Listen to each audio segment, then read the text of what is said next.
let the room fill up a little bit. You already know the routine, so we're gonna get to it in quite a little bit. Just waiting for everybody to come in here.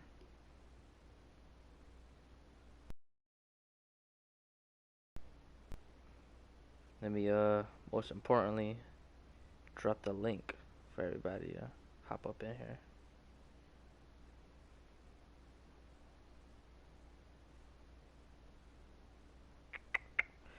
Yeah, you already know. If you're already here, you know I got to. You know, my man, 100 grand. I stopped my Hulu to watch this. You goddamn right. Put that Hulu on pause. Put that Netflix and chill. You know what I mean? Put that shit on hold, bro. You can't miss this. This is world class, grade A reporting you about to tune into, my guy. You're not gonna want to miss this. Alright, hold on. Let me drop the link real quick. You know, as usual, we get right into this. But yeah, bro, can you please change my shit, please? I'll change your shit, bro. Jesus Christ, I've seen it. Trust me. Trust me, my guy. Tune in. I'm dropping the link in Discord right now. Then we're gonna, start this shit off. Tune in.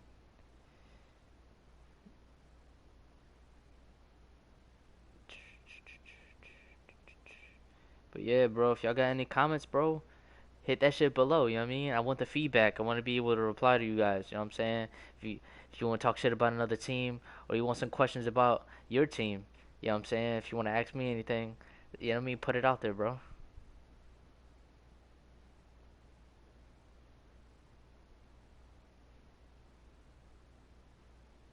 I just dropped the shit right now. Throw a sub and a like, you goddamn right. Throw a sub and a like, you goddamn right. I mean, show some love, bro. Alright, we got 3 in this bitch right now.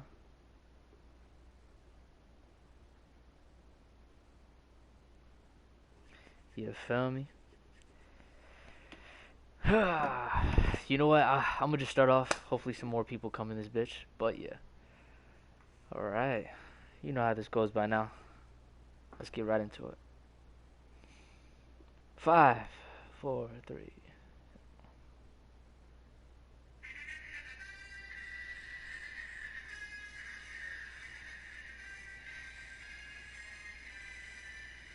Welcome to the Week 3 recap of the Gridiron Legends League. This is your host with the most and head commissioner, Boogie here to bring you all info pertaining to this league. All the shootouts, all the defensive affairs, all the close ones, prime time, Sunday night, Monday night. I'm going to fill you in on all good ones. We have quite a record-breaking week this week, so I'm here to fill you in on this one. And let's get right into it. And Lewis is week 2, motherfucker. I'm recapping week 2. Stop being a smartass. We're on week 3, but it's week 2. Stop. You're being a dick right now. But let's hop right into Thursday night football, all right? In Thursday night football, from what I've seen, it's a blowout, complete blowout here. Yes, sir. Yes, sir. We got the Thursday night music rolling right here. Jake the Ripper, 17, new owner, first game of the Tampa Bay Buccaneers, traveling on the road to take on the Carolina Panthers. This was not a forced win. This was the previous owner he had played. So, yes, I will be reviewing this game. And complete blowout from start to finish. Just outside of the second quarter, Carolina just did not have an answer or any willpower to come back into this game. It looked pretty close heading into halftime, but in second half, all new strategy, all new game plan built for the Tampa Bay Buccaneers, and they absolutely destroyed the Carolina Panthers at home on Thursday Night Football. Whether or not you want to argue short weeks are killer or not, fatigue is definitely a matter, but no excuses when you're in the NFL. And Jameis Winston absolutely outplayed Cam Newton in this one somehow, some way. Cam Newton looked sharp last week. Winston looked so last week. Roles have been reversed this week. Jameis Winston, 240, 3 touchdowns, and only 1 interception. Not very Jameis-like compared to the turnover machine he's accustomed to being, but he absolutely shredded the secondary of the Carolina Panthers this week as Cam Newton. Uh, what happened to him this week? I know Tampa Bay, they're getting there defensively as a whole. They're a better unit this year. 214, 4 picks, 7 sacks, 11 for 25, under 50% passing. Um, Absolutely terrible game from Cam Newton. He didn't give his receivers nor his running game a chance at all in this one. Ronald Jones looked pretty alright. 15 for 58 in the touchdown. Josh per carry wasn't looking that great, but he was able to punch one in for the end zone. Along with Philip Lindsay, newly acquired from the Denver Broncos in a trade recently with the Denver Broncos to acquire Christian McCaffrey of all players. One of the bigger blockbuster trades this year, along with many so far, just 2 weeks in this season. Jameis Winston doing a little resting himself. C.J. Anderson getting a role, doing pretty solid in a backup role behind Ronald Jones. Mike Evans, 5 for a $107, 2 TDs, leading all receivers in this one. And apparently Chris Godwin had gotten hurt during this game. So Brashad Perriman, former first-round pick of the Baltimore Ravens, stepped up big, 5 for 89 and a touchdown. But if you go to the other side of the field, with the Carolina Panthers, not a lot going on over there. I mean, you see the yards average per reception. It looks great, but the touchdown column, all nothing but donuts for the Carolina Panthers, and that's what made the difference. The offense as a whole could not get up and get into the end zone. Shaq Barrett, breakout player in real life, leading the league in sacks with 19, with 5 of his own in this one, showing that it's not a fluke, it is reality. Leading all players in this game here. Carolina not really doing anything defensively to go. Besides the lone pick from Trey Boston, Mike Edwards, rookie out of Kentucky, along with Devin White, first-round pick from LSU, Carlton Davis, and Jordan Whitehead. We've got a young defensive team out of the Bucks here, and they absolutely showed up here on Thursday Night Football and took advantage of a very veteran Carolina Panthers-led team by Cam Newton, and he just absolutely fell apart. Kickers, Matt Gay misses the lone field goal, but 2 for 3 in this one. I'll not do anything. What couldn't they do is what I should say. Carolina could not do anything. As we look here, we go here to the division standings for the NFC South. Carolina at the basement, 0-2. Tampa now 1-1. So we get to the other 2 teams in NFC South to round out that picture over there. So this is the 3rd and 4th place teams in NFC South. We'll get a better look on the New Orleans Saints and Atlanta Falcons. But heading over to the Baltimore Ravens in Baltimore City. Cardinals were undefeated last week. Commissioner Alter Chaos. I know he doesn't want to see this. He doesn't want to hear this most of all. But you see from the score here just what happened. There was rumors going on that there's a Kyler Murray and 2 first-round pick trade dangling in the air for a little someone by the name of Patrick Mahomes. Will that happen? Will it not? I mean, it's up to him. But viewing from this game, he might just do that. Whether or not Kyler Murray is the answer or not, who knows? Is Patrick Mahomes the solution for this team? Looks like defense needs to be the building part for this team, as Baltimore absolutely went bananas, and it all starts with who, Lamar Action Jackson. Went bananas. They didn't have a chance from the very beginning. 21 points dropped in the first quarter. If you go to the second quarter, 28-7 heading into halftime, and then after that, it just didn't get any better. Putting 14 at the end of the game, making this a total of 42-7 on the road in Baltimore. Home team had to show off, how to show out. My man said they need defense. Facts, bro. I don't mean to talk shit, but I mean, if you want my opinion, just keep Kyler, bro. Don't give your first round picks up. Just don't do it. Don't do it, bro. Just even if you get Mahomes, that is not a solution for your team. You need some defense, obviously. I don't mean to shit on your team. Just some light criticism. As we go here to Lamar Jackson, who is the AFC Offensive Player of the Week. He went bananas last week. Just last week, he was 3 yards short for setting the NFL single game record for most passing yards in a single game with 551. 3 yards short of 554 for Norm Van Brocklin, setting that record. Um, but Lamar decided we're gonna do it this week. Um, 3 passing touchdowns, along with 3 rushing touchdowns, 306 through the air, despite the 2 interceptions. 17 to 21, very sharp in this one. Kyler Murray, ugh, Heisman versus Heisman, and Lamar Jackson got the upper half against the rookie out of Oklahoma. 150, a touchdown, 2 INTs, 8 of 16, barely completing 50% of his passes, under duress the entire game with 6 sacks. Um, Lamar Jackson.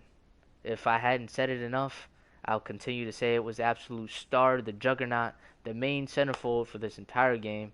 9 carries for a buck 25, 3 touchdowns. Kareem Hunt had a pretty good game last week, went over 100 yards in his first game as the Arizona Cardinal.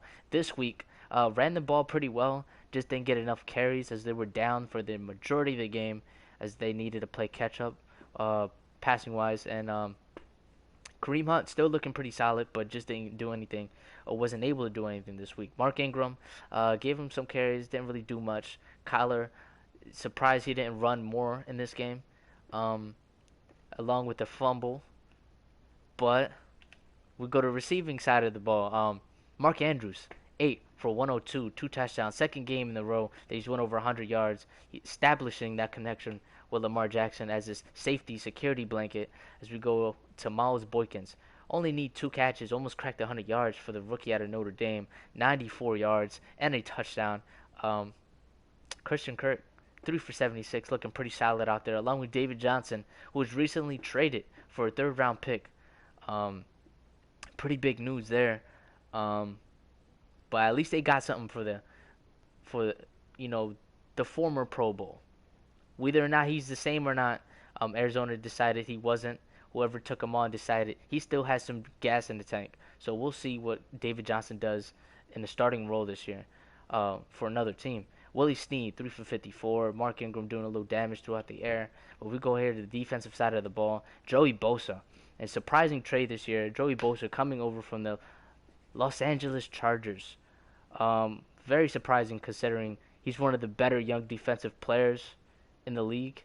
And for them to trade him, very big move. Who knows what the Chargers are doing, but obviously the Baltimore Ravens are reaping the benefits. 3 sacks in this one, along with Matt Judon, Tyson Bowser, and Michael Pierce. Arizona getting a little bit of sacks with Rodney Gunter and Brooks Reed, who are on the trade block.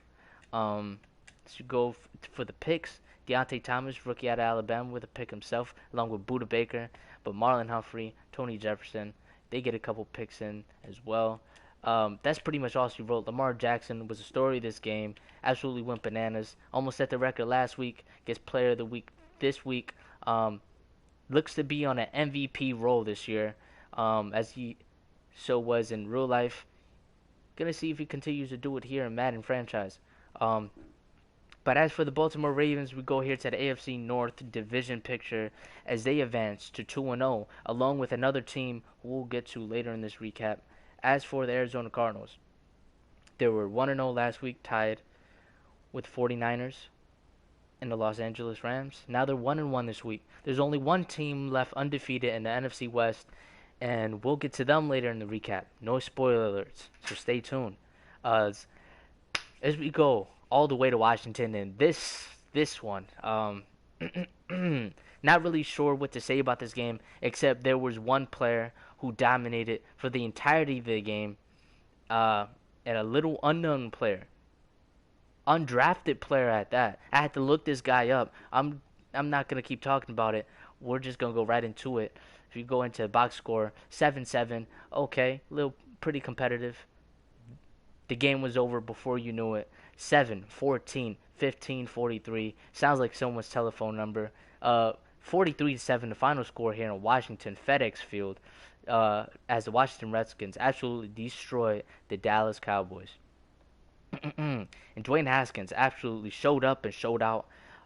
QBR 137.8, close to perfect. 243 passing, 4 passing touchdowns, 26 of 32. Sliced and diced the soft secondary of the Dallas Cowboys. As for Dak Prescott, did pretty solid on his own when he got those passing attempts in, which were minimal in this one. 7 of 9, 119 yards. They should have passed a little bit more in this game. But whether or not that made a difference, you see here the sack column. Pay attention to that number right there. 11 times he was sacked in this game. That is absolutely amazing. And one person, not two, not three, not four, one person was the main problem for this team, was the main successor for this defense. Ezekiel Elliott, 7 for 82, ran the ball really well, got the lone touchdown for the Dallas Cowboys. The numbers look pretty good for the Dallas Cowboys. I don't understand. But somehow, some way, we'll get to the defensive side of the ball in a second. Chris Thompson breaking off a long one, 2 for 76 and a touchdown himself. Wendell Smallwood, former Eagles backup running back out of West Virginia, getting into the end zone in this one. Jordan Wilkins, former backup running back from the Indianapolis Colts, doing some damage. And it looks like if you go by the numbers here, the running game, absolutely lethal for the Washington Redskins. Absolutely destroyed the Dallas Cowboys. On the ground, through the air, Dallas, they need answers. And Jordan Wilkins, he could do a little damage on the ground. Little did you know he does a little damage through the air. 12 catches, a buck 102, 2 touchdowns, leading all receivers in this game on both teams. Zeke Elliott doing damage as well with the halfback screens. Sammy Watkins getting to the end zone, along with Terry McLaurin, rookie out of Ohio State. So we go ahead, defensive side of the ball. Just look. I want you to look at that number and take it in, because we might never see that again. That is utterly ridiculous. We'll never see that in real life, But as far as Madden, who knows? It's a video game, but still, just look at that. 10 sacks from anybody. I don't care who you play, CPU or actual opponent. That is ridiculous. Noah Dawkins. I had to look him up. 66 overall, undrafted rookie out of Citadel, normal development trait, with 10 sacks. That is absurd, absolutely absurd. Dallas Cowboys, considering the fact that they have one of the best, if not the best, offensive line in all of football, they had no answer for him. And yes, I know Deontay, you could say nano blitzing, you absolutely can. You absolutely can, and maybe that might be the case. Cowboys should have spoke up. That's all I'm saying. But if it's a case of nano blitzing, which could be the case, who knows? But assuming that it's not, tremendous feat as Noah Dawkins sets as a rookie at a Citadel, undrafted rookie, 66 overall, sets the rookie, not the rookie record, sets the single game record for most sacks in a single game. Congratulations to Noah Dawkins as the NFC Defensive Player of the Week. 11 tackles, 10 sacks, 2 forced fumbles. So we go here to Dallas Cowboys, see what they could do, muster up any stats in a complete blowout. 2 sacks for DeMarcus Lawrence, 1 for Michael Bennett, and 1 for rookie Montez Sweat. Any picks thrown in this game? No, it's a pretty clean game from both passing attacks. 2 forced fumbles, as I mentioned, from Noah Dawkins. And just complete domination. This nigga's Texans is spamming, yo. What is Texans doing? What are you talking about? Is he spamming same play over and over again, or is he nano blitzing? Kai Forbath with the lone 2 field goal attempts, missed both of them. Not that would have really mattered, but as we go to the NFC East divisional picture here.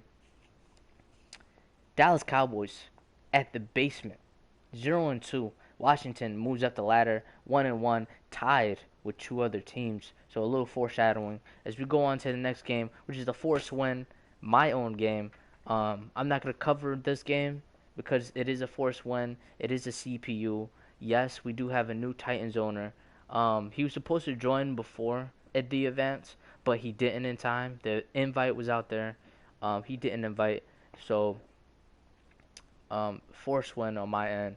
Not going to really look over this game. I didn't really get a chance to look into the stats at all. So it's the first time preview, but from the looks of it, eh, pretty boring game here out in Tennessee. As we go here to the AFC South picture, Indianapolis 2-0, and as for the Tennessee Titans, they go to 0-2. For the record, Falcons never nano blitz, ran 3-4 the entire game. Got you. Got you. I know why you're saying that, Falcons. I know why you're saying that. Don't think I don't know why you're saying that. We're gonna get to you. You're like the last game we're gonna cover, but I know exactly why you're saying that. They don't know, but I know. As we go, moving on from the Colts and Titans game, we'll go all the way to a fair simulation. Matter of fact, drop in the comment section below. I know I don't cover CPU games or force wins, but do you want me to cover a fair simulation game?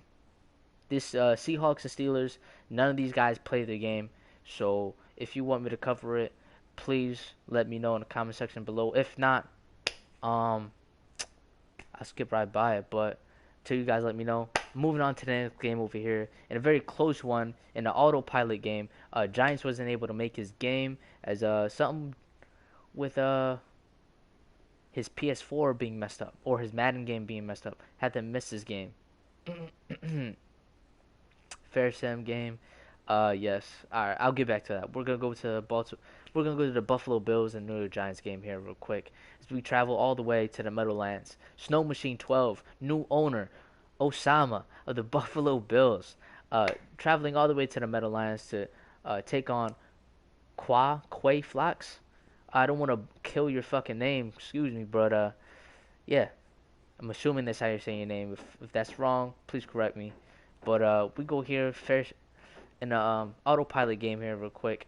And Buffalo had their hands full in this one as they were absolutely shut out in the second half. Did all their scoring in the first half and just decided to play a little defense to hold them barely off on the road in Meadowlands here. We'll see exactly what went down over here. Josh Allen, sophomore year, out of Wyoming, 255, 3 touchdowns and a pick thrown. Pretty solid outing from Josh Allen. One of the better dual threats, one of the better young quarterbacks in this league. 15 to 22, did pretty impressive outing. Daniel Jones, putting up some big numbers last week, making not only history himself, but mainly Evan Ingram, who was last week's Offensive Player of the Week for the NFC. 389, a single touchdown, 28 of 41, a lot of passing attempts in this one, but total of 13 sacks, which is more than what Dak Prescott had endured during the Washington Redskins game previously. So 13 sacks, 11 sacks, a lot of defensive sacking going on this week, week 2. So we head to the ground game real quick. 12 for 43. Saquon Barkley bottled up in this one, along with Devin Singletary, rookie out of FAU, Florida Atlantic. So go here, Frank Gore, 8 for 32, aging Frank Gore, not really getting anything going, pretty solid numbers, but running game absolutely non-existent. Golden Tate, biggest beneficiary throughout the year for both teams, 8 for $154 and a touchdown. So we go to Evan Ingram, 11 for $122. Robert Foster, 4 for 84 and a touchdown. Cole Beasley, 5 for 79, 2 touchdowns. So his first season coming over from the Dallas Cowboys, obviously playing dividends immediately. And Evan Ingram, as you see here, just keeps it going. If I'm pretty sure, I'll look into the stats, but he might lead the NFL in receiving overall right now, not only in receptions, but in receiving yards total. So that's something to look into. Evan Ingram is a breakout player this year, is definitely one to look out onto the scene. As we go here, AFC Defensive Player of the Week, the aging wonder, Lorenzo Alexander, with a total of 8 sacks in this one. Absolutely great performance from him. 10 tackles, 8 sacks. Noah Dawkins, that we went over, the rookie out of Citadel for the Washington Redskins, got 10 sacks, was a single game record for most sacks in a single game. Lorenzo Alexander coming in second place with 8 sacks. So not only do we have the one game, we have the number two game for most sacks in a single game. Absolutely ridiculous. You should you should all looking at stats and MVP race. You should wait. Yeah, that's I'm waiting till mid-season. I'm gonna view that around week 7, week 8, because obviously if I look at it to now, the stats are gonna be low. It's teams are gonna be on bye weeks, so it's way too early to look into that. Anything can happen. Players could get hurt, so none of it's really gonna matter right now. Um, Micah Hyde 2 sacks. Matt Milano, a lot of sacking going on for the Buffalo Bills as that offensive line of the New York Giants just cannot get anything going. Grant Haley, 1 year pro out of Penn State with the only interception in this entire game. Any defensive touchdowns? Any surprises in this one? No, none at all. As the Buffalo Bills escape with a narrow victory over the CPU New York Giants. So I would have liked to see Coy Fox because from what I've seen in 2 leagues with him, he's a pretty good user. He's a pretty good user, especially with the New York Giants, who seem to be his favorite team. Justin Baliki, wonder who's that. Just wondering for any of y'all, can y'all answer what qualifies as a nano blitz? From my definition, from just like the general consensus, it's like an all-out blitz with edge rushers that is basically sending more than like 7 pass rushers, because there's only 5 offensive linemen. You send 7 or 8 more. It's like an unblockable thing. I don't have a problem with it personally, but other people do. It's certain plays that are cheesy that Madden refuses to fix. This is why I'm very happy that 2K, the news of 2K has actually broke out this year. That next year they're finally gonna drop a game that's been over. Sheesh, how long has it been since they made an actual NFL game? They haven't made one since 2003. So it's literally 17 years ago that the last 2K game has been out. So Madden finally gonna have some competition. Very excited about that because I love 2K5, one of my favorite football games of all time. Franchise mode is shitting on this franchise mode. As crazy as that sounds, a game in 2003, franchise mode is shitting on the current, most present generation Madden game, which is pretty sad because Madden has been on a stagnant. It's a monopoly, bro. When you don't have any competition, you can do whatever the fuck you want. So that's exactly what Madden has been doing. They haven't been changing the franchise mode. It's been the same recycled garbage. I'm saying, like, this year, the Pro Bowl has been like, you know what I mean? How is the Pro Bowl of all things the actual feature this year? They should have never taken out the Pro Bowl in the first place. But before I go on a huge tangent, talking shit about Madden, I'm just gonna move on to the next game. It's El Dinero, but like, set the dime 146 cover 2 sync can be considered a nano, but it can get blocked if you do the right adjustments. That's what I'm saying. Like, personally, like, I honestly don't really have an issue with it, but general consensus is, everybody's like, oh, nano blitz is like unguardable, which in some cases it is, but you have to be like really experienced to know exactly how to defend that. So not everybody can, not everybody experienced. Long story short, so it's pretty much why it's a rule. You know what I'm saying? But yeah. So we're going here to the next game. This is an autopilot game. It's the 49ers. Big B Staz 86 takes on Henny Jr. of the Cincinnati Bengals. But before I do that, let's get into the division standings for not only the Bills but the New York Giants. As the Bills take this victory, they're the only team left standing in the AFC East undefeated. 2-0 stand atop. Great news for them 2 weeks in. As we go to the NFC East, New York Giants with the first loss of the year, tied 1-1 with the Philadelphia Eagles, Washington Redskins, and Dallas Cowboys in the basement at 0-2. Now, finally, as we go to this game, 49ers on the road at Cincinnati, autopilot game. 49ers was able to play this one. See here, he pretty much took control of this game entirely. Looked like a late game comeback here for 17 points in the fourth quarter. Zay was able to escape in Cincy, 33-17. Jimmy G 326, 2 touchdowns, 24 for 33. Looking pretty sharp in this one. Andy Dalton, 267, tried to go toe for toe with them. Did even Steven, just didn't do enough. And this one is that lockdown 49ers defense, as we all know. Um, they're a bend but don't break defense. So you can compile some yardage. It could look good in the stat sheet, but as far as getting into the red zone, they're not gonna bend. Matt Breida, 17 for 77 and a touchdown. Joe Mixon, um, Matt Breida looking pretty sharp as well. As far as Joe Mixon, like I said, throughout the air is where they generated most of the offense, but on the ground, absolutely nothing with that fierce defensive front with D Ford, Eric Armstead, uh, Nick Bosa, etc., etc. D Ford is Buckner. Um, Fred Warner. We could run down all the names 49ers defense, but they're very stout. Joe Mixon couldn't get anything done. Tevin Coleman, yards per carry average not so good, but he ran pretty well in this one. Marquez Valdez-Scantling dropped by the Green Bay Packers or traded. Mistake me. He was traded. Yes, he was from the Green Bay Packers. 8 for a buck 98 and a touchdown in a trade featuring Raheem Mostert. So Raheem Mostert traveling to the Green Bay Packers.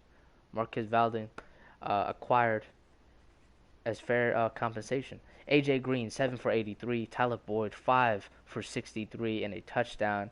Joe Mixon doing a little damage throughout the air, but it didn't matter at the end of the day. As we go to the defensive side of the ball, D Ford's Buckner, DJ Jones getting in some sacks, half a sacks for these guys from Cincinnati, and Richard Sherman, the former Seahawk, former Super Bowl champion himself, with the lone pick in this one. As we go here, the lone field goal missed by Randy Bullock, former Texans kicker. And great game by the 49ers. They were able to pull out a victory in this one as they extend their lead in the NFC West to 2-0, leading the Los Angeles Rams, the Arizona Cardinals, and the Seattle Seahawks, all 1-1 in the NFC West. So that's how your division is looking in the NFC West as we travel all the way to the AFC North. Cincinnati, even Steven, 1-1. Pittsburgh, 0-2. Baltimore and Cleveland, 2-0. That's how it sums up in the AFC North as we travel here in the biggest blowout. I saw this in the last recap. I was going to wait to get to this one in this recap. And I have questions, Fiesta. I have major questions. Deontay, 3406. Did not play very good at all last week against, well, I hate to say it, but me, in a complete blowout.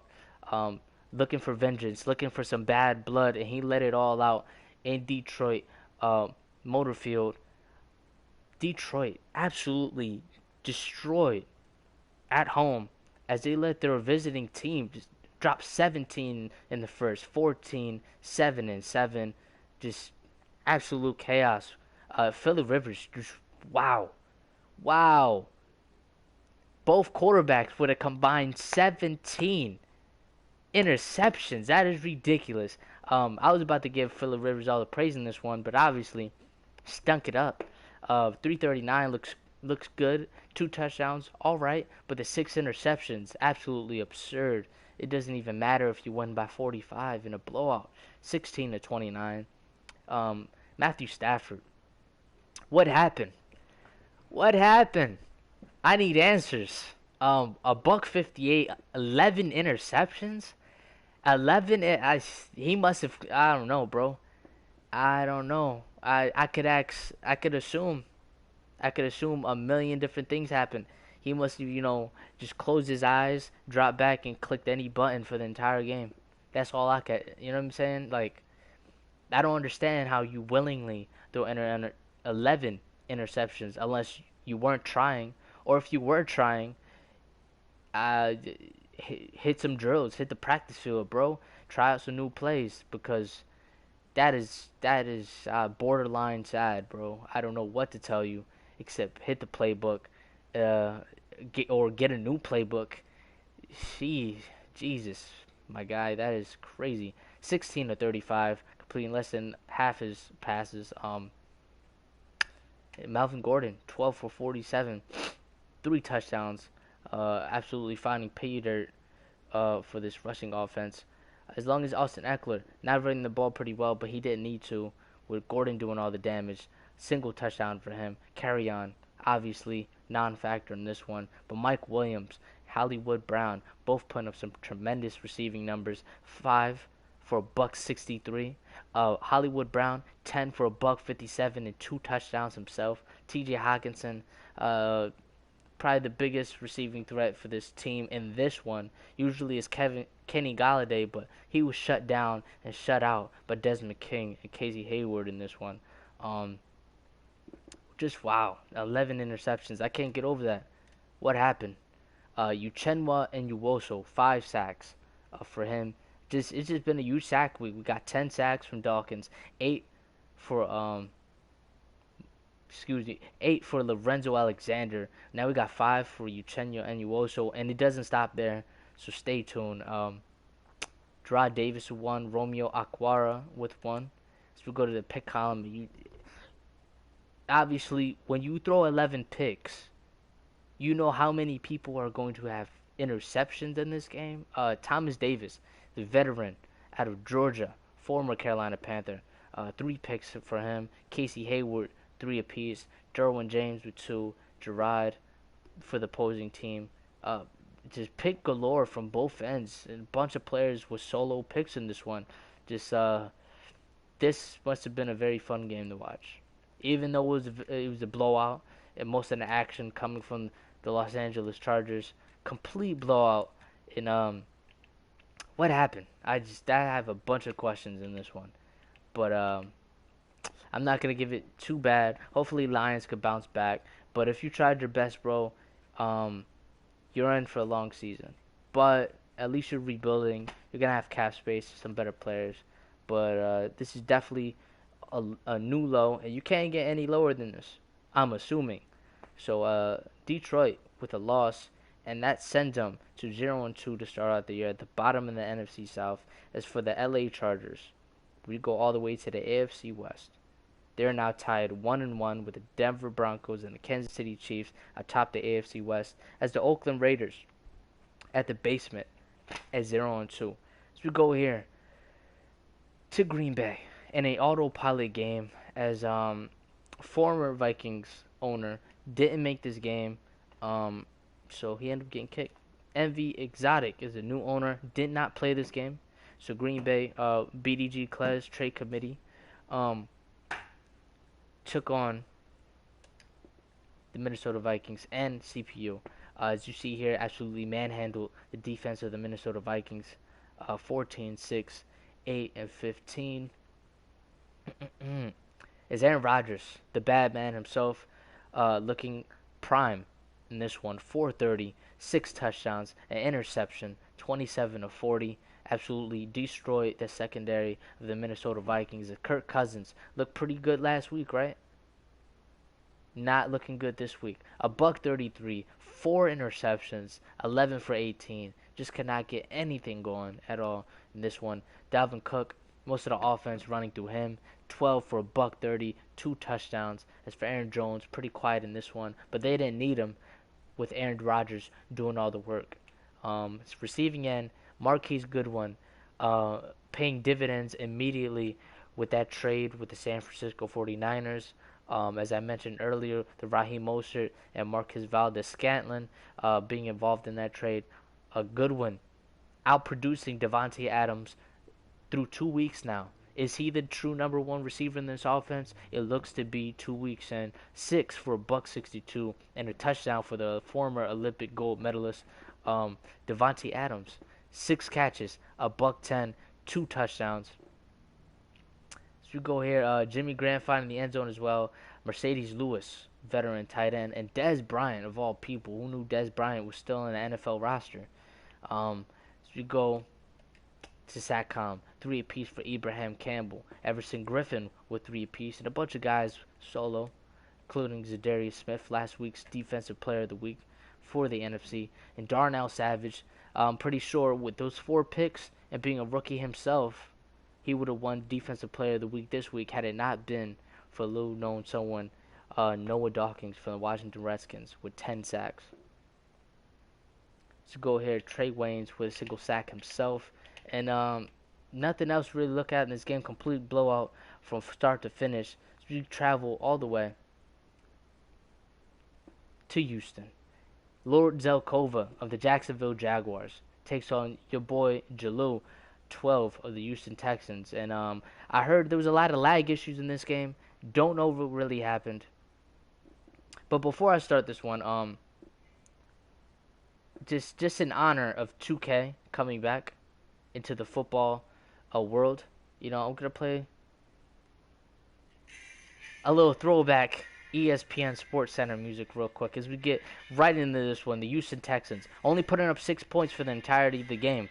What exactly happened? 7-7-7. Jacksonville 21-6. Final score here. Tyree Jackson coming up out of nowhere undrafted. 2 touchdowns, 1 pick, 235, 13 of 15, looking very sharp despite the 9 sacks. Deshaun Watson, he outplayed the former first-round pick. 106, Deshaun Watson struggling through 2 weeks. Most of the damage being done on the ground, but Lamar Miller still didn't do enough. Leonard Fournette punching in a touchdown as well. Very defensive game, but like I said earlier, lag. Lag has been a huge issue in this game, as reported from both ends. Jared Cook coming from the New Orleans Saints with the lone 2 receiving touchdowns in this one. DJ Chark doing majority of the damage throughout the air. Darren Fells, 44 receiving yards, leading the pack for the Texans, but obviously 44 receiving yards won't equal to a W. As we go to J.J. Watt, former 2-time Defensive Player of the Year, with 5 sacks in this one, doing major damage. But the 5 sacks, like I said, don't amount to anything if you don't put up any points on the offensive side of the ball. 2 sacks from Miles Jack himself. As we go here to this NO column, and with the lone interception, as you go to defensive touchdown column, Deshaun Gibson with a lone NO, and this one veteran coming from the Cleveland Browns. Fairbairn with a missed field goal in this one, and that's all she wrote. As we go here to the playoff picture in the AFC South, Jacksonville tied up top with the Indianapolis Colts at 2-0. Houston and Tennessee 0-2. So this looks to be a 2-team race with Jacksonville and Indy. Let's see what they do when they see each other in the division rivalry matchup later this season.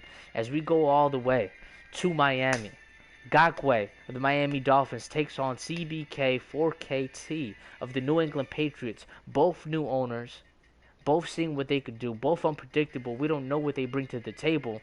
But obviously Gakwe was not coming to play. He was eager to play with his team last week. Was able to play with them this week.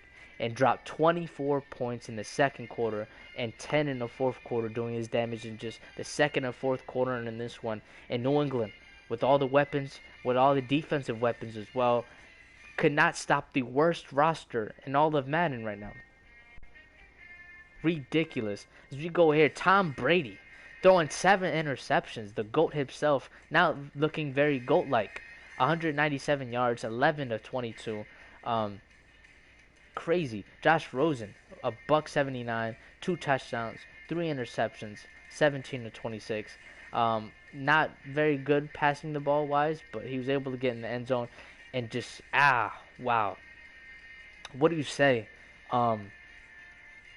When you get you don't do anything on the rushing side of the ball. You have a bunch of turnovers through the air. 17, 19 yards, 11 for 16. Both teams just could not run the ball. What happened? Mohamed Sanu, 4 for 92, leading both teams in this one. Devontae Parker with the receiving touchdown as well as Mike Gesicki. So we go here to the defense. What happened? Taco Charlton, former first-round pick, cut by the Dallas Cowboys in the preseason, picked up to revive his career with the Miami Dolphins. 3 sacks as a career high for him. Lawrence Guy, Christian Wilkinson, first-round pick, Davon Gotchi, and Raekwon McMillan, all with a sack in this one. But Jerome Baker showed out and showed off. 3 picks for him in this one. Dante Hightower and rookie Nick Needham, undrafted out of UTEP. Ridiculous. Jason McCourty, Adrian Colbert, and Aaron Colvin. It was just a pick party. And Tom Brady, what are you doing, my guy? More importantly, what is MBK doing? You have such a good roster, if not the best roster in all of Madden. Just, uh, yeah, you just gotta go back to the drawing board and play better decision making, because you could have easily beat this team. But like I said, man, it doesn't matter how good of a roster you have. What matters is the player controlling the team, how experienced you are. You could have the worst roster as the Miami Dolphins and absolutely slaughter a team with the best roster um, in the New England Patriots. It won't amount to much if you don't know what you're doing. And that's a prime example here. As the Miami Dolphins notched their first victory of the year, going 1-1, just a game behind the Bills at 2-0. New England, with this loss, tied 1-1 with the Miami Dolphins. As the New York Jets, as we'll later get into, now 0-2 in the basement. As we move on to Oakland. Oakland, not looking very good 2 weeks in as they face the offensive powerhouse of the Kansas City Chiefs. Jay Wills, 0-9-4, taking on Prejon. As we go here, Kansas City absolutely tore them up. All they needed was 2 quarters to outscore this team. That's all they needed. 21-14 in the third quarter.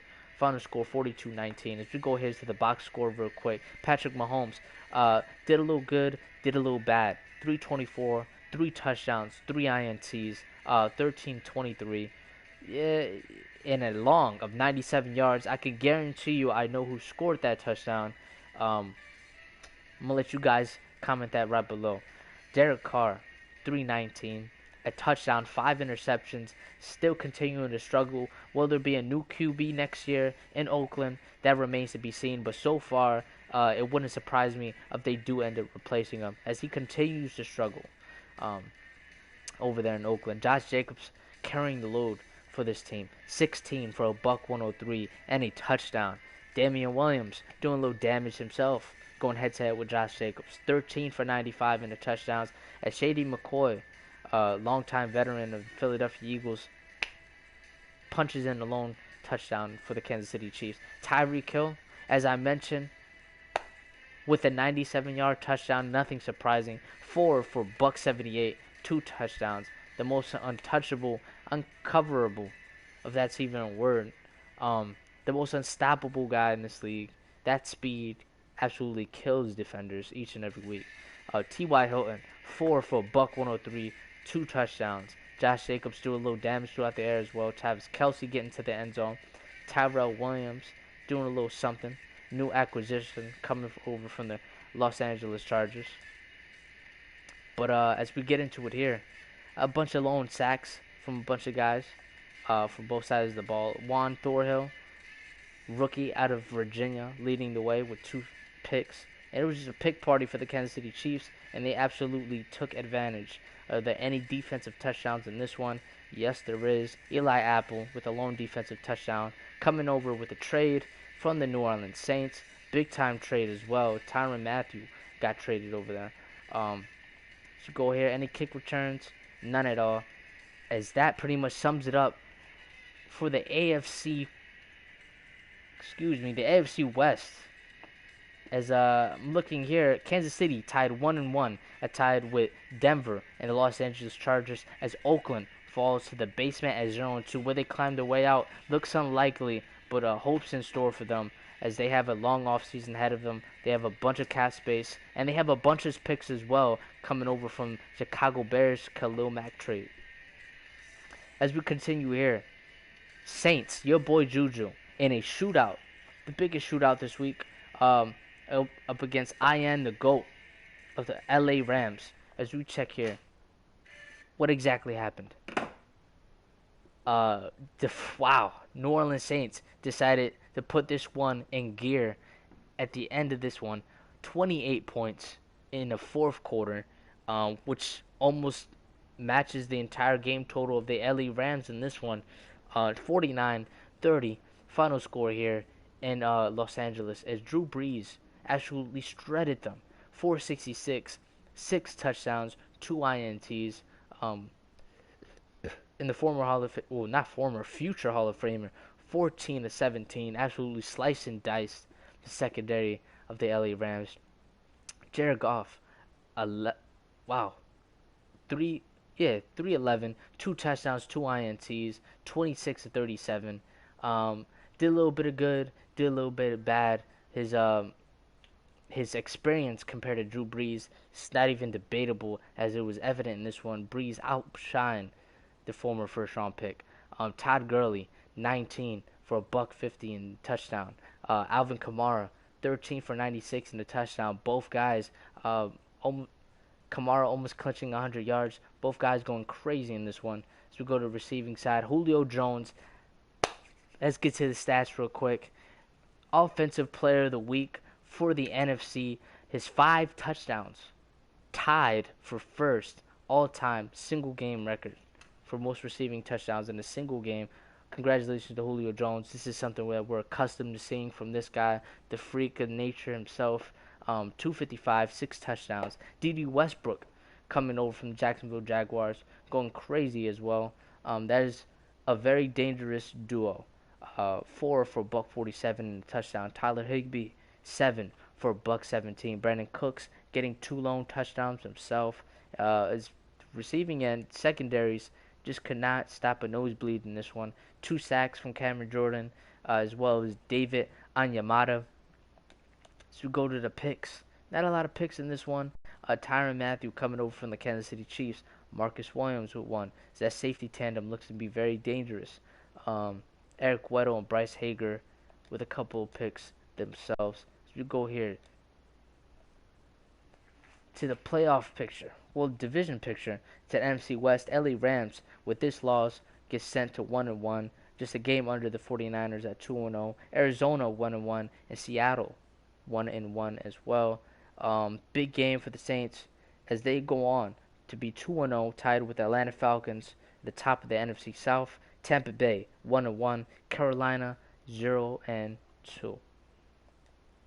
And we're not gonna cover this game because I mean, could we? It's a fair simulation game, so not that it really matters, but I'll skim through it real quick. Fair simulation from Papa Gator 33 taking on El Dinero of the Denver Broncos. Both guys, El Dinero, obviously, he's banned for who knows unknown reasons. Papa Gator just wasn't active for this one. That's a red flag. But for everybody who's tuning in, El Dinero, please check out his channel. Oh, please check out the website that he's made for the league. It looks pretty legit. He's doing all the edits. He is Stephen A. Smith in the Discord. So he's helping out plenty and tons in the Discord with the league. So please give the man his props. Because what he's doing is fire. Absolutely fire. So great job from El Dinero, man. But as we go into the stats in this one, Chicago just ran away with this one after halftime. It looked pretty close heading to the second half, but Chicago just outplaying the rookie Drew Lock Trubisky with 2 touchdowns himself. McCaffrey doing pretty good yards per carry. Receiving wise, Trey Burton with a touchdown as well as Allen Robinson. Juwan Winfrey getting a lone touchdown for the Denver Broncos, but Khalil Mack with 2 sacks himself. That's pretty much all she wrote. Let's go here to the NFC North. Chicago 1-1. Just a game under the Green Bay Packers at 2-0. Minnesota and Detroit still in the basement at 0-2, searching for the first W of the year. As we get here to the second to last game, in a very defensive matchup, as I told, and previous to this one in practice, Matt Ryan got hit with a flying ball. Who knows where the ball came from? Still reports are questioning players at camp, see if there's any innocent bystanders who might have thrown a ball at the former MVP's face that might have critically injured him for the rest of the year. But who knows what happened? But it didn't really matter at all, as Aim balling out of the Philadelphia Eagles takes on Hoodie Mikey of the Atlanta Falcons. And this looks to be a good one. Who knows what happened in this one, but we're going to go right into the stats here. But Wow, 6-6 at halftime. As we head into the third quarter, 9-6 looks pretty low game by Atlanta, turning this one into a shootout as they barely edge the Philadelphia Eagles at home, 23-16 on Sunday Night Football.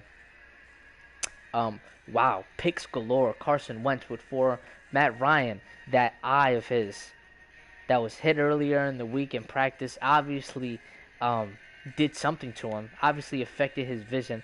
264, a touchdown, 5 picks for Wentz, 154, a touchdown, and 4 for himself. What happened? Both guys sacked tremendously. 10 for Wentz, 6 for Matt Ryan. As Devontae Freeman finding his old footing, 21 for a buck 20, 2 touchdowns. Miles Sanders, 8 for only 18 yards. Couldn't get much ground going in this one. Michael Thomas coming over from the Saints, 5 for a buck 45. Calvin Ridley, 4 for 93 and a touchdown. That dynamic duo continuing to do things for the Atlanta Falcons. Deshaun Jackson, lone reception, 1 for 51 yards and a touchdown in this one. And that's all she wrote for the Philadelphia Eagles as they could not get anything going in this one. Vic Beasley, this has been sack week. We have games of 10 sacks, 8 sacks, and now Vic Beasley with 7th, tied for 3rd most in a single game in NFL history. Sacks galore this week. We might not see anything for the rest of the history pertaining to this league. 2.5 for Fletcher Cox. Brendan Graham with 2.5 himself. Tack McKinley with 2 himself. Everybody getting in on the sack party. As for the Innos, Keanu Neal and Nathan Gary leading the pack with 2 apiece. We go for the lone defensive touchdown in the game, which almost made a difference, but just wasn't enough on the offensive side of the ball. Nathan Gary. We go to the field goals, just 1 apiece from both guys, but Philadelphia Eagles edging out. The Atlanta Falcons at home edging out the Philadelphia Eagles on Sunday Night Football as the Atlanta Falcons, like I said, 2-0, tied for first place atop the NFC South. With the New Orleans Saints. Tampa Bay Buccaneers 1-1. Carolina still looking for the first one of the year, 0-2. As far as the NFC East, 3 teams tied for 1-1. Philadelphia Eagles, the New York Giants, and the Washington Redskins, and Dallas Cowboys, as talented as a roster as they might have, still don't have an answer at 0-2. Still looking for their first one of the season. As we go to this one, this is a force one game, so I'm not necessarily going to cover it. But as you see here, Cleveland decimates the New York Jets. And if anybody knows, if anybody needs a New York Jets owner, please let us know. Sorry, I hate to announce this. I feel like a dick. But this guy has missed 2 games. I want to give him the benefit of the doubt. But, if you're not active in the league, this goes for anybody. If you give us a reason, completely understandable. But if you're not active and you're ghosting, we have to do what we have to do.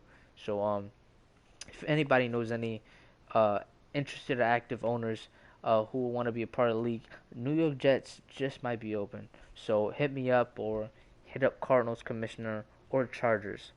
As the Cleveland Browns 35-14 victory on Monday Night Football over the New York Jets as they advance to 2-0 atop the AFC North, tied with the Baltimore Ravens at 2-0, Cincinnati 1-1, Pittsburgh Steelers 0-2 as the Jets still look for their first one of the year at the basement of the AFC East at 0-2. And that sums it up for the Week 2 recaps. Will I be going over anything else? I think that's pretty much all she wrote. Just a quick glance, just a quick little info. There are 9 undefeated teams through 2 weeks. Those undefeated teams from the AFC, the Cleveland Browns. Did I go over AFC Player of the Week yet? Yes, I did. AFC Player of the Week was Lorenzo Alexander of the Buffalo Bills in an autopilot game against the New York Giants. Lorenzo Alexander, 13-year pro linebacker, 10 tackles, 8 sacks, which is second most in a single game in NFL history. And NFC Defensive Player of the Week goes to Noah Dawkins, who set the most single game record for most sacks in a single game with 10. So 10 and 8 both apiece from the AFC and the NFC. It's just sack week this week and week 2 of this year. I don't know what the fuck I'm saying. I'm super tired, man. But before I sign out, the undefeated teams: 5 from the AFC, 4 from the NFC. We're gonna go to the AFC real quick. The Cleveland Browns, the Baltimore Ravens, the Indianapolis Colts, the Jacksonville Jaguars, and the Buffalo Bills. All undefeated teams left in the AFC. As we go to the NFC real quick, the only undefeated teams left there are the Green Bay Packers, the Atlanta Falcons, the New Orleans Saints, and the San Francisco 49ers. So those are teams left. 9 teams left in this league with an undefeated record. We'll see who's left standing at the end of the year. Um, as all these teams have an early lead in the division, but it's only week 2, so anything can happen. Injuries occurred. Star breakout players who haven't broken out yet. We'll see what happens there. As far as season stats, I'll be reviewing that later in the year as it gets to like week 7, week 8. So we'll cover that a little bit later. If we go to the owner aspect of things from marketing, we're just gonna go over who has the highest selling jerseys so far this year.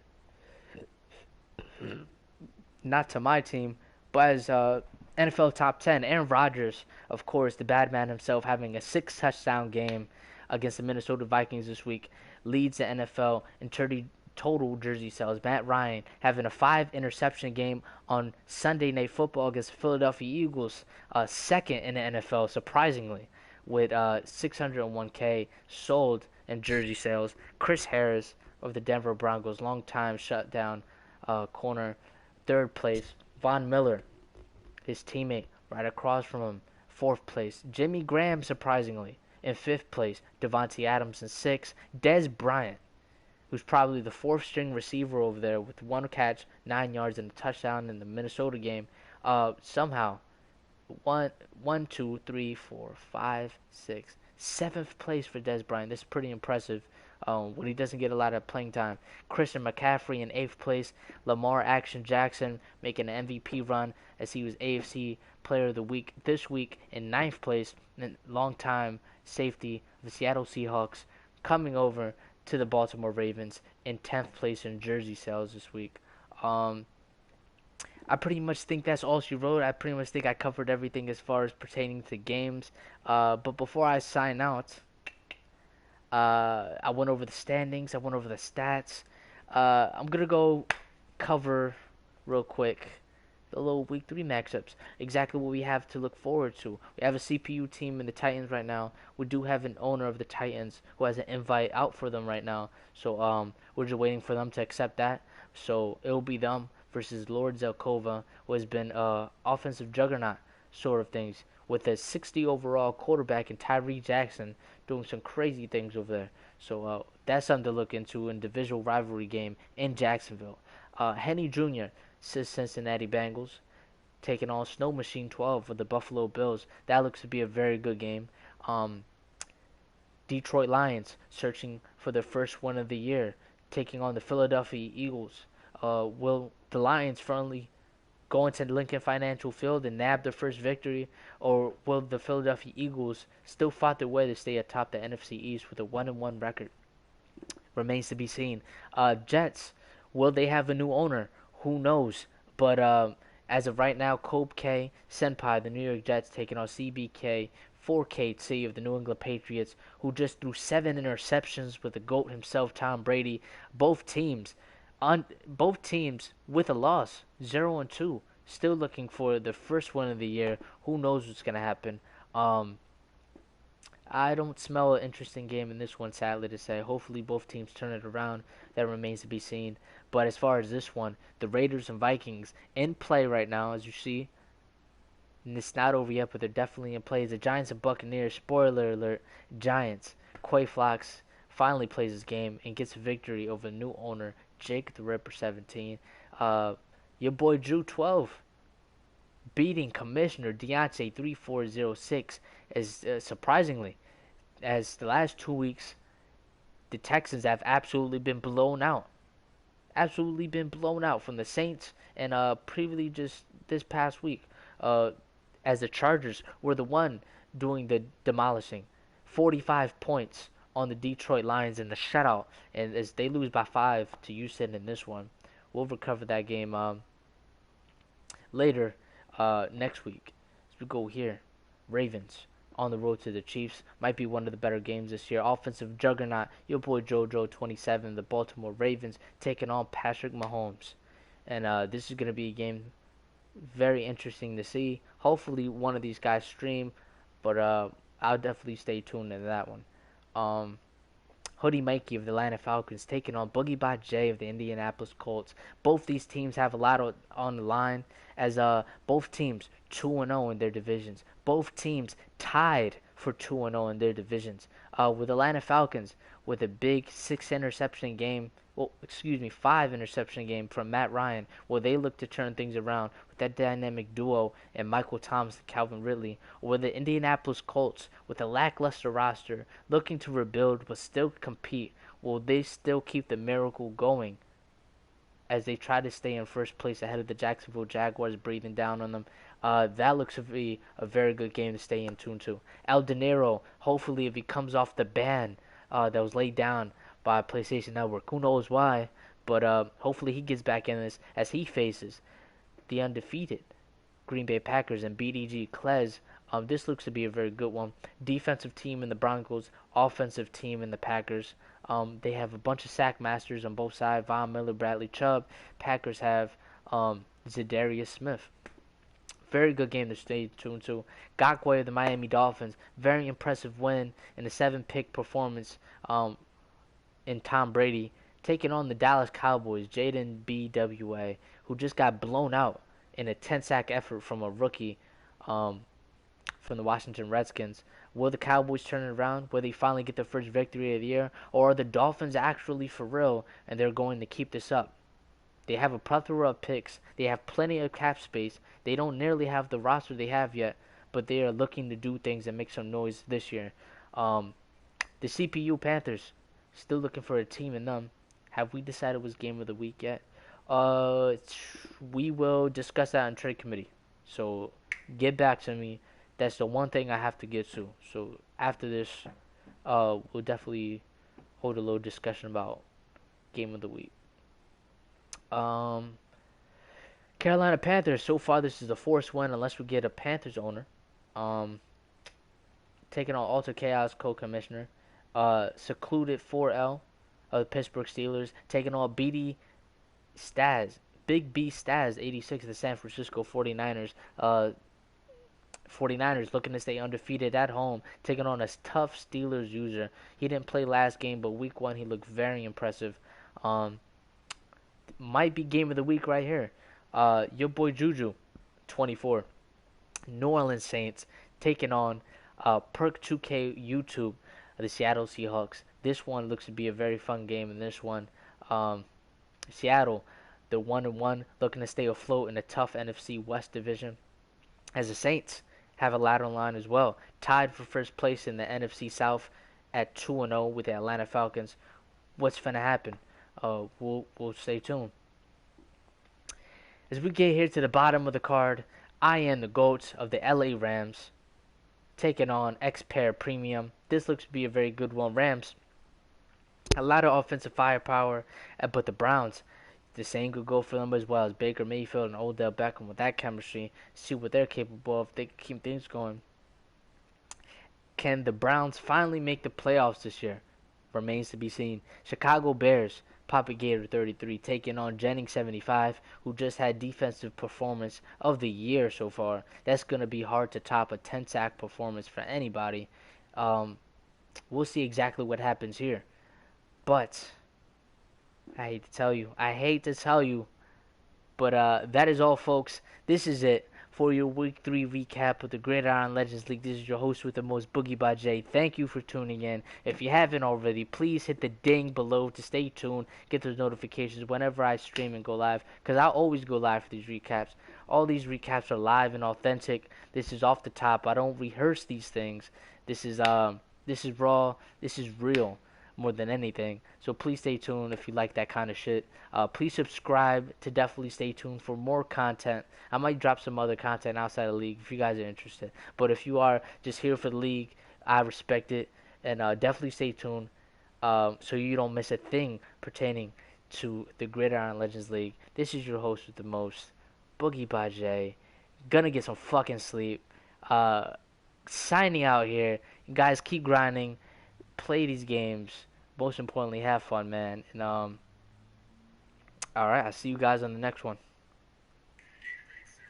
Fucking Gatorade, right? Yo, you gotta get that Gatorade money. I'm getting that Gatorade promo.